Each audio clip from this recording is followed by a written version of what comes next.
Pagi sa www.aksyonradyobacolod.com.ph. Kaming inyo mga tag-balita. Aksyon and Defensor.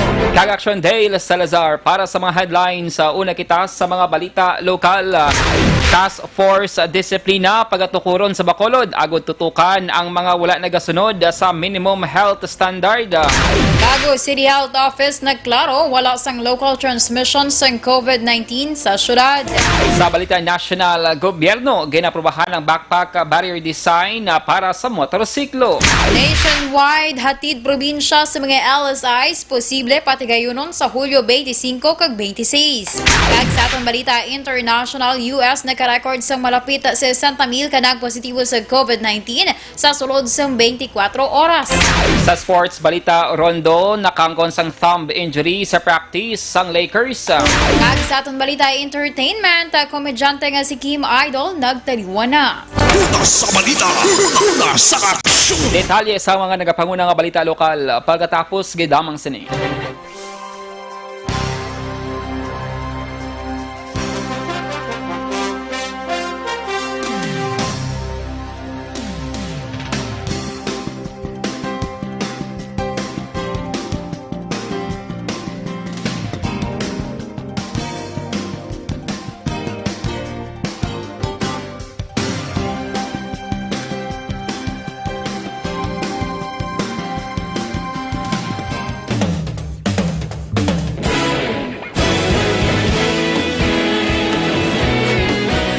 Naghakot sang pagpasidungog ang mga katapo programa kag drama sang DYEZ Aksyon Radyo Bacolod sa Tingog kag Handurawan Awards 2020 sang KBP Negros Occidental Chapter. Ladies and gentlemen, our icon of radio in Negros Occidental this year goes to Eduardo de la Fuente. Padayon Aksyon Radyo Bacolod sa luto.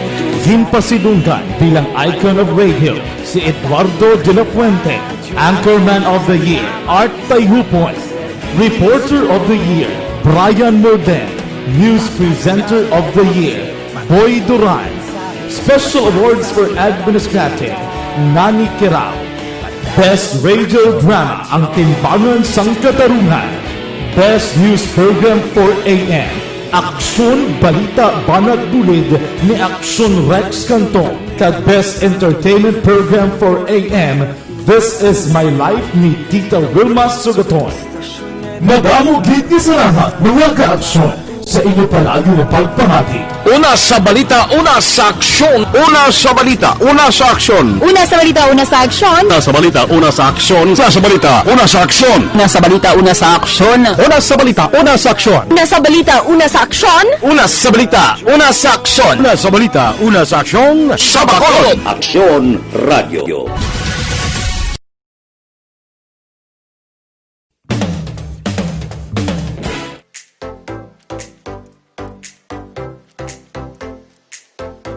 Mga ka-aksyon, madapos ang nagpalaylay ng pamaagi at protektahan ang imong kaugalingon batok sa novel coronavirus 2018 o ng COVID-19. Isa sa mga pinaka-importante ang regular, safe, and effective hand hygiene gamit ang habon kag tubig o ng alcohol-based hand rub. Yan ang proseso sa paghugas ng gamot na rekomendado sa World Health Organization.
ang makaaksyon ng mo ng WHO Safe Hand Challenge agad mahinhanda sa coronavirus 2019. Padayon mga kaaksyon. Aksyon Radio.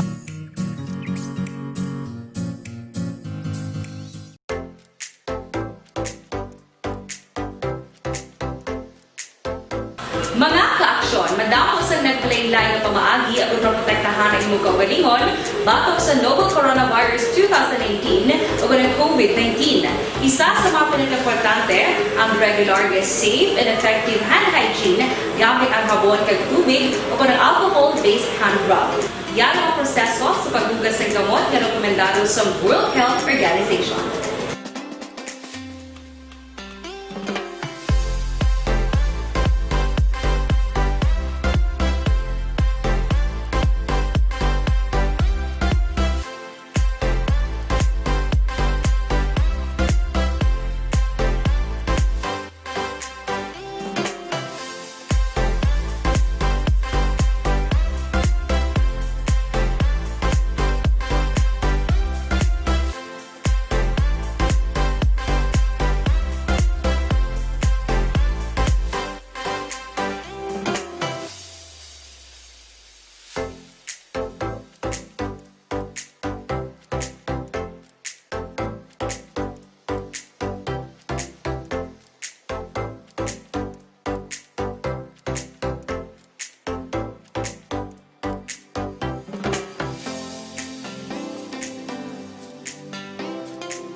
Balita, una sa aksyon!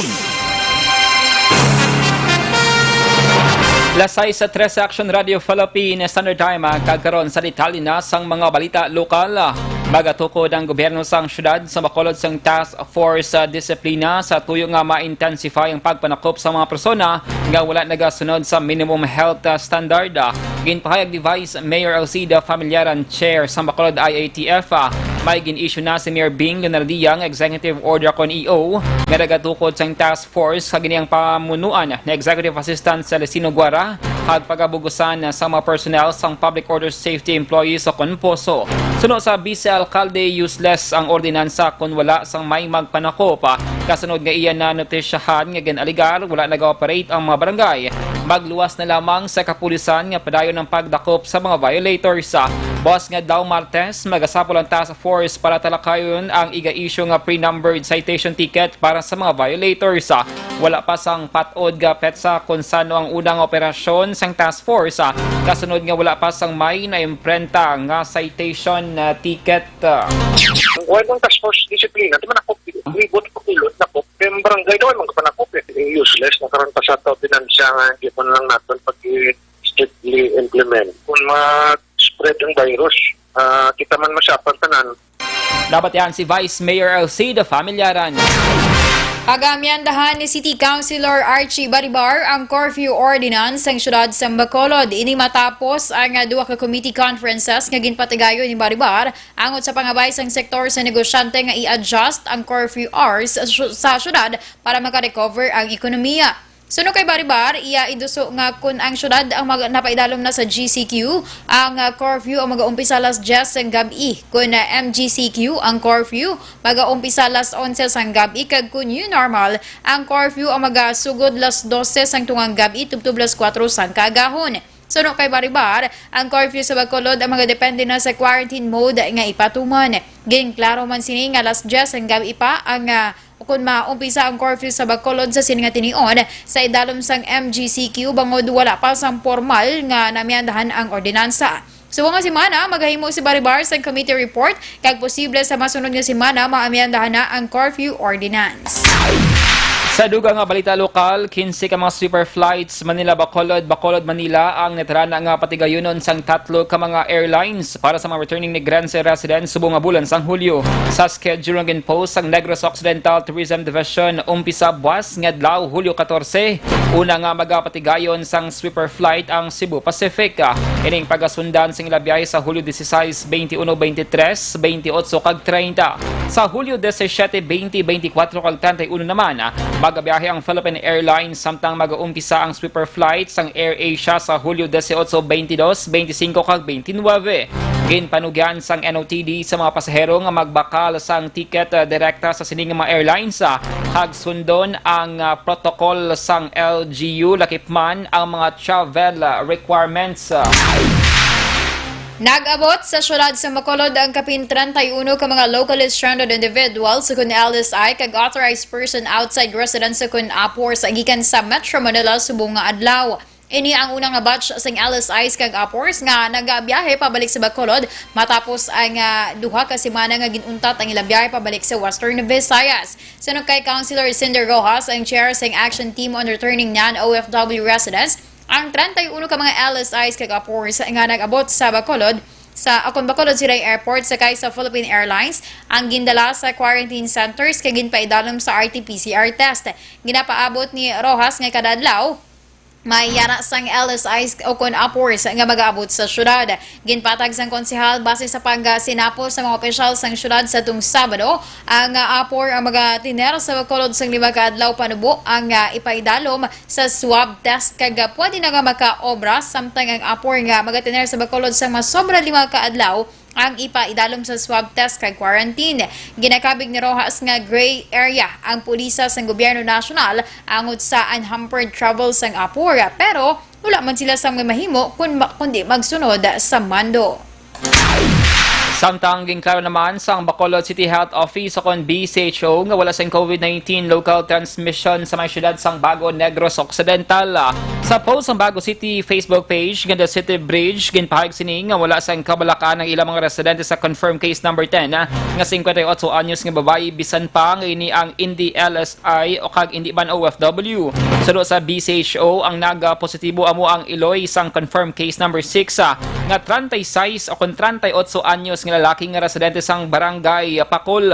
Wala may nisang history of travel apang may exposure lamang siya bata nga una nga naga-positibo sa COVID-19. Ang bata nga LSI ang may travel history halin sa probinsya sang Rizal. Sa karon ng Magiloy ang naka-isolate kag admitted sa hospital diri sa may syudad sang Bacolod. Sa katapusan nga balita lokal, patay ang nagamaneho sa motorsiklo matapos mungguan sa tricycle sa Provincial Road, Hacienda, Acacia, Barangay Concepcion sa syudad sa Talisay, Domingo sang gabi. Ang biktima ginkilala kay Joel Tumungbanwa, liga ng edad kay nagapuyo sa Hacienda, Patayanan. Samtang ang sospetsado, ginkilala naman sa kay Jobert Roylan, liga ng edad nagapuyo sa Town Heights, Barangay Matabang sa Umban nga syudad.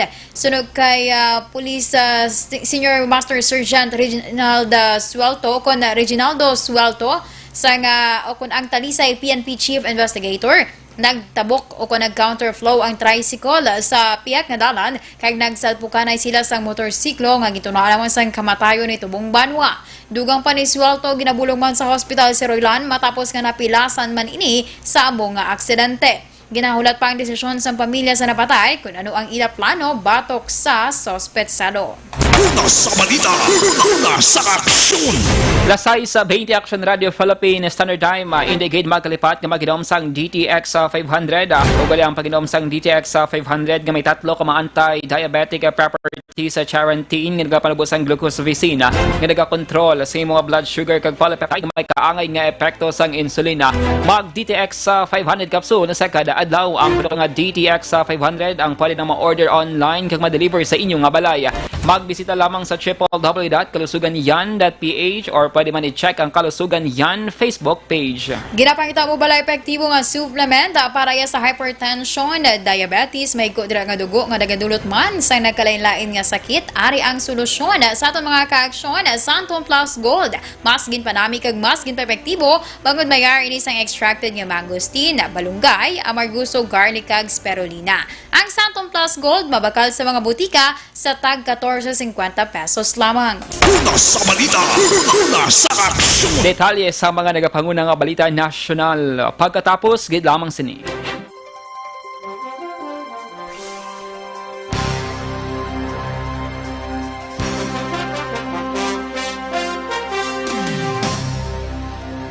Sa dinami-dami ng usapin ngayon tungkol sa COVID-19, nangingibabaw ang tanong tungkol sa expanded testing.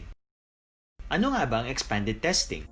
Bago natin sagutin ito, mahalaga munang malaman natin kung ano ang confirmatory test para sa sakit na COVID-19. Ang reverse transcription polymerase chain reaction o RT-PCR ay isang laboratory test na tumutukoy sa mismong virus sa loob ng tao. Ang RT-PCR ang siya lamang test na ginagamit upang makonfirm ang sakit na ito. Kaya nitong alamin kung may virus na sa katawan ng isang tao bago pa man lumabas ang sintomas. Kaya naman sa ating expanded testing, RT-PCR ang ginagamit natin ngayon. Hindi ito katulad ng rapid antibody-based tests o RATs na tumutukoy lamang ng antibodies sa katawan. Sino-sino ang kabilang sa expanded testing? Sa expanded testing, ang mga sumusunod na mga tao na may history of travel sa isang lugar na may COVID-19 o nakisalamuha sa taong may COVID-19 ay sasailalim sa RT-PCR test. Una, mga pasyenteng may malubha at kritikal na kalagayan.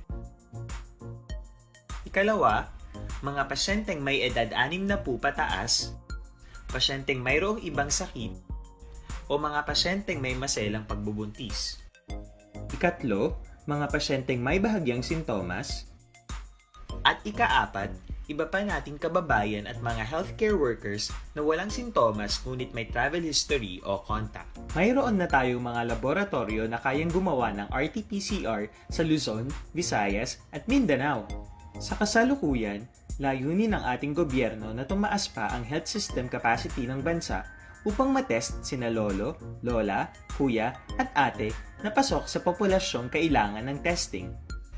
Ginagawa natin ito upang mabigyan ng tama at agarang atensyong medikal ang mga pasyente at para matukoy ang iba pang tao na nakasalamuha nila. Mahalaga ang pagpapatest sa paglaban sa pandemya, pero mas mahalaga kung mapapanatili ang kalusugan ng ating katawan. Mas mainam kung lalabanan natin to ng sama-sama. Ika nga, prevention is better than cure. Mag-exercise, kumain ng tama, practice cough etiquette, sundin ang 1 meter rule sa physical distancing, maghugas ng kamay, at higit sa lahat, kung maaari ay magstay at home. Samahan kami sa susunod na video para malaman ang kaibahan ng RT-PCR sa RATs.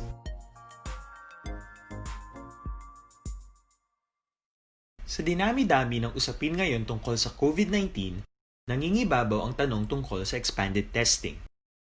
Ano nga ba ang expanded testing? Bago natin sagutin ito, mahalaga munang malaman natin kung ano ang confirmatory test para sa sakit na COVID-19. Ang reverse transcription polymerase chain reaction o RT-PCR ay isang laboratory test na tumutukoy sa mismong virus sa loob ng tao. Ang RT-PCR ang siya lamang test na ginagamit upang makonfirm ang sakit na ito. Kaya nitong alamin kung may virus na sa katawan ng isang tao bago pa man lumabas ang sintomas. Kaya naman sa ating expanded testing, RT-PCR ang ginagamit natin ngayon. Hindi ito katulad ng rapid antibody-based tests o RATs na tumutukoy lamang ng antibodies sa katawan. Sino-sino ang kabilang sa expanded testing? Sa expanded testing, ang mga sumusunod na mga tao na may history of travel sa isang lugar na may COVID-19 o nakisalamuha sa taong may COVID-19 ay sasailalim sa RT-PCR test. Una, mga pasyenteng may malubha at kritikal na kalagayan. Ikalawa, mga pasyenteng may edad 60 pataas, pasyenteng mayroong ibang sakit, o mga pasyenteng may maselang pagbubuntis. Ikatlo, mga pasyenteng may bahagyang sintomas. At ikaapat, iba pa nating kababayan at mga healthcare workers na walang sintomas ngunit may travel history o contact. Mayroon na tayong mga laboratorio na kayang gumawa ng RT-PCR sa Luzon, Visayas at Mindanao. Sa kasalukuyan, layunin ng ating gobyerno na tumaas pa ang health system capacity ng bansa upang matest sina lolo, lola, kuya at ate na pasok sa populasyong kailangan ng testing. Ginagawa natin ito upang mabigyan ng tama at agarang atensyong medikal ang mga pasyente at para matukoy ang iba pang tao na nakasalamuha nila. Mahalaga ang pagpapatest sa paglaban sa pandemya, pero mas mahalaga kung mapapanatili ang kalusugan ng ating katawan. Mas mainam kung lalabanan natin to ng sama-sama. Ika nga, prevention is better than cure. Balita, una sa aksyon!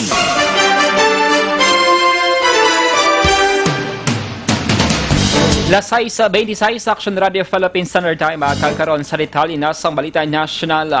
Ginaprubahan sa National Task Force Against COVID-19 ng isa pa ka-barrier design para sa motorsiklo sa tuyo nga manikawan ng paglaptas ng COVID-19. Sunod kay Defense Secretary Delphine Lorenzana, pwede na makausara mga motorista sang barrier nga gindesenyo kang isang backpack na pagasoksokon sang driver. Una na sa ito ang ginaprubahan sang gobyerno ang barrier design nga naka-attach sa motorsiklo matapos naging tugutan ng angkasanay para sa mga couples. Ginaragway naman ni Cavite Governor John Vic Rimulya ang disenyo nga inconvenient kag delikado.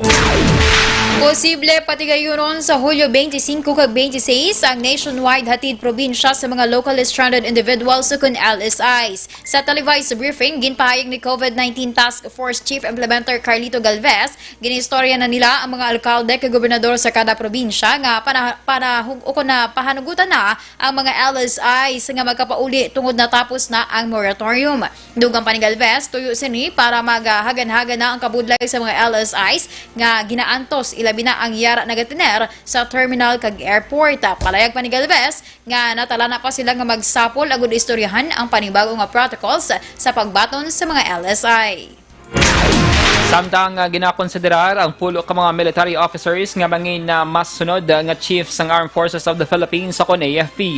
Sunod kay Major General Edgar Revalo, spokesperson sang AFP, ang pulo ka mga kandidato ang pagapilian ni Presidente Rodrigo Duterte. Sunod kay Revalo, isa ka criteria nga ila ginalantaw amo ang seniority, experience, competency, education, training, maturity kag iban pa. Ang mga kandidato ang ginalakipan sang Major Service Commanders, Unified Command Chiefs kag 3-star generals sa General Headquarters. Ang AFP ang nakasumeter na sang rekomendasyon sa palasyo pagi sa Department of National Defense sa itong unang simana sang Hulyo. Sa nibloan si General Philemon Santos Jr. ang AFP chief sa Corona ang magaretiro na sa maabot nga Agosto 4.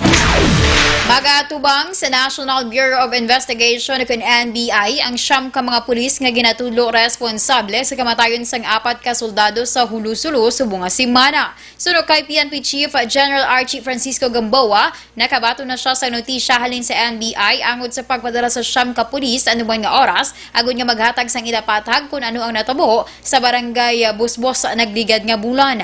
Ang siyam ka mga pulis gindala halin sa Mindanao pagkato sa Camp Crame sa syudad sang Quezon. Nagligad nga semana sa tuyo nga magtahaw ang tensyon sa Sulu sa tunga sang pulis kag militar kag agud nga available sila para sa investigasyon sang NBI. Sa naibaluan, ginkaakig sa mga soldado sa Sulu ang kamatayon ng Major Marvin Indamog, commanding officer sang 9th Intelligence Security Unit, Captain Erwin Managilod, Field Service Intelligence Commander Sergeant Eric Velasco kag Corporal Abdal Asula kag gininsistera nga murder ang ginhimo sa mga pulis. Una sa balita, una sa aksyon! Lasay sa 29 Action Radio Philippine Standard Time. Detalye sa Balita International, Sports hag Entertainment. Pagkatapos, gid lamang sini. Good morning!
Mga ka-aksyon, madamos ang nag-play layo pamaagi at protektahan ang imong kaugalingon batok sa novel coronavirus 2018 o ng COVID-19. Isa sa mga pinaka-importante ang regular, safe, and effective hand hygiene gamit ang habon kag tubig o ng alcohol-based hand rub. Yan ang proseso sa paghugas ng gamot na rekomendado sa World Health Organization.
Gamit ang mga aksyon, hindi mo ng WHO Safe Hand Challenge ang gulmangin handa sa coronavirus 2019. Padayon mga aksyon.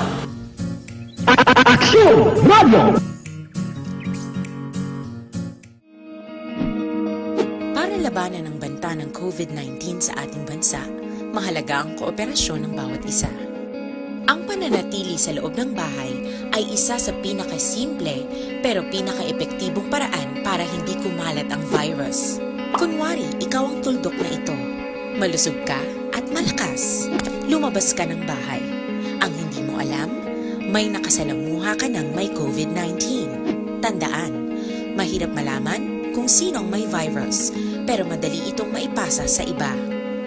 Pwedeng naipasa na pala niya ang virus sa iyo nung umubo siya o bumahin. O baka naman ay nahawa na dahil humawa kayo sa parehong bagay na kontaminado. Ngayon ay mayroon ka na rin COVID-19. Isa ka ng carrier na makakahawa sa iba. Dahil maaaring ilang araw pa bago lumitaw ang sintomas na ubo, sipon, hirap sa paghinga at lagnat. Pwede ring wala kang nararamdamang sintomas, ngunit nakakahawa ka pa rin. Pag-uwi mo sa bahay, maaari mong mahawahan ang iyong pamilya. Kasama na rito ang lolo at lola mo o ang mga magulang mo na may edad. Sila ang may pinakamahina na depensa laban sa virus. Ang mga may sakit sa puso, diabetes, high blood, at iba pang pre-existing.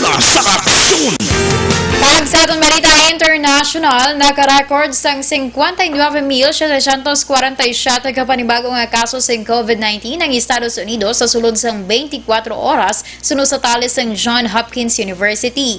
Ang US sa karon may 3,301,820 kakabilugan nga nagpositibo sa masakit. Yara naman sa 135,171 ang death toll matapos sa dugangan sa 442 nga napatay. Ang pagsaka sang kaso nagtulod sa mga state governors nga ipaiway ang matamad nga pagbukas ng ekonomiya. Samtang, wala naman ginanunsyo ni US President Donald Trump nga untato ng pagbukas ng klase sa pihak sa na-record nga pagsaka sang kaso sang virus. Una sa balita, una sa aksyon! Sa sports balita, nagkaangkon si Los Angeles Lakers point guard Rajon Rondo sang fracture siyang right thumb. Si Rondo ginapabot ngayon makahampang sulod sang anom tubtob 8 ka semana bangod magapay dalom ini sa surgery umpisa subong nga semana. Natabong injury sa practice ang Lakers kagabi Domingo sa Walt Disney World Complex sa Orlando, Florida. Si Rondo nag-average ng 7.1 points, 5.0 rebounds, 3.0 assists. Kahampang siya ikaduwa nga season sa Lakers. Si Rondo ang masaming nga nagaserbing nga backup point guard kay LeBron James. Una sa balita, una sa aksyon. Kag sa atong balita entertainment, nagtaliwan sa edad nga 41 anyos ang stand-up comedian nga si Kim Idol. Ini ang ginanunsyo sa nga iya nga iloy nga si Maria Tanyagra Argentes sa Facebook post. Nagligid nga si Mana, si Idol ang na-report nga yara sa hospital bagod sa balatian nga arteriovenous malformation kun AVM. Una sa balita, una sa aksyon. Lasay sa 39, Aksyon Radio Philippine Standard Time. Inyo na batian ang kabugusan nga mga balita sa Aksyon Balita Evening Edition. Karon nga daw Lunes sa Hulyo 13, 2020. Saluwat kaming inyo mga tagbalita. Aksyon and Defensor. Kag-Aksyon Day La Salazar. Una sa balita, una sa aksyon. Sa Bacolod Aksyon Radio.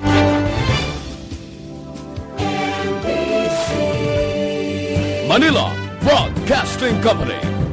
Sa balita, komentaryo, isyu, serbisyo publiko. Aksyon Radio.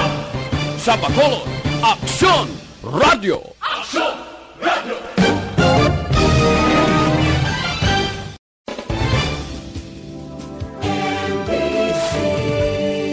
Manila Broadcasting Company. Sa balita, komentaryo, isyu,